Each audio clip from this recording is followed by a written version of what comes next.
ওয়ালাইকুম এভরিওয়ান। আশা করি সবাই ভালো এবং সুস্থ আছেন।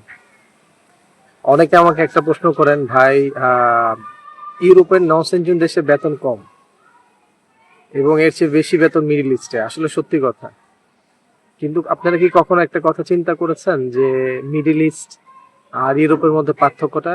আজকে আমি আপনাদের এই পার্থক্যটা শেয়ার করব।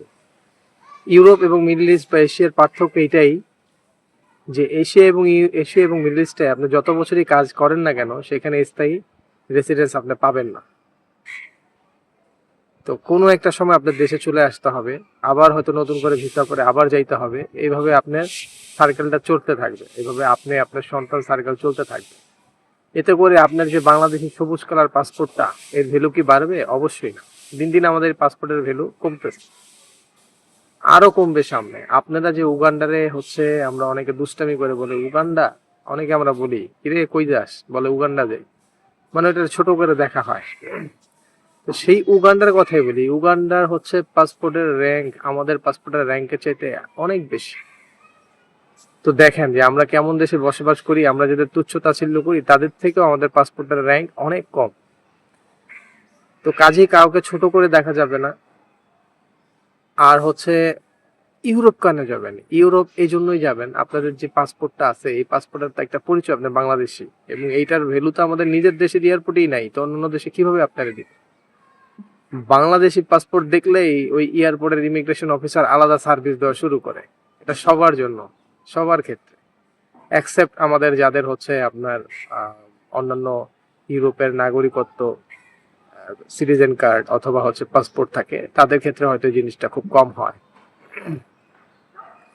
তো এই কারণে ইউরোপ যাবেন যে আপনার একটা পাসপোর্ট আছে বাংলাদেশি, এই পরিচয়টা থাকা সত্ত্বেও আপনি যাতে আরেকটা উন্নত মানের পরিচয় বহন করতে পারেন, উন্নত দেশের একটা হচ্ছে আইডেন্টিফাই আপনার থাকে। আপনি যাতে বাংলাদেশ বা নিজের দেশ পরিবারের সকলকে বা অন্য দেশের বলতে পারেন যে দেখো, আমি আজকে একটা অনেক বড় একটা পরিচয় পাইছি, যেটা আমার এই পাসপোর্টের থেকে মূল্য অনেক বেশি। এই জন্য কি আমরা আমাদের দেশের পাসপোর্টে ছোট করে দেখবো? না।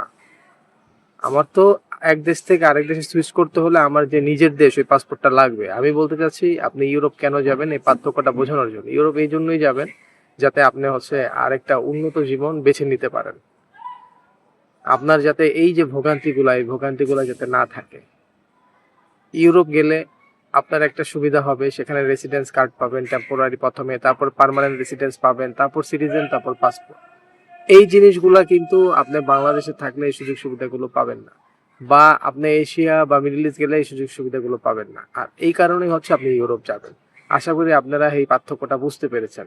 তাছাড়া হচ্ছে এশিয়া মিডল ইস্টে আপনারা যখন থাকেন তখন দেখা যায় বেশিরভাগ ক্ষেত্রেই বর্তমানে, যদি সৌদি হয়, আকামা হচ্ছে অনেক সময় নিজের লাগাইতে হয়। যদি এশিয়ার কোনো দেশ হয়, নিজের টাকা খরচ করে হচ্ছে আপনার চপ, স্টিকার, পতাকা এগুলো লাগাইতে হয়। ইউরোপে এই সিস্টেমটা আছে, কিন্তু টিআরসি যখন আপনি রিনিউ করবেন, প্রথম তো কোম্পানি কি আর রিনিউ করে দিবে, এরপরে যদি হচ্ছে আপনার চুক্তির পরে আপনি কাজ করেন, সেক্ষেত্রে রিনিউ করলে নিজের টাকা খরচ করে করতে হয়। সেইটা এশিয়া এবং মিডল ইস্টের যেই হচ্ছে বার্ষিক রিনিউয়াল ফি, তার চাইতে অনেক কম, অনেক কম, এবং সেখানে হচ্ছে থাকা ব্যবস্থা, আইন ব্যবস্থা সবচেয়ে ভালো।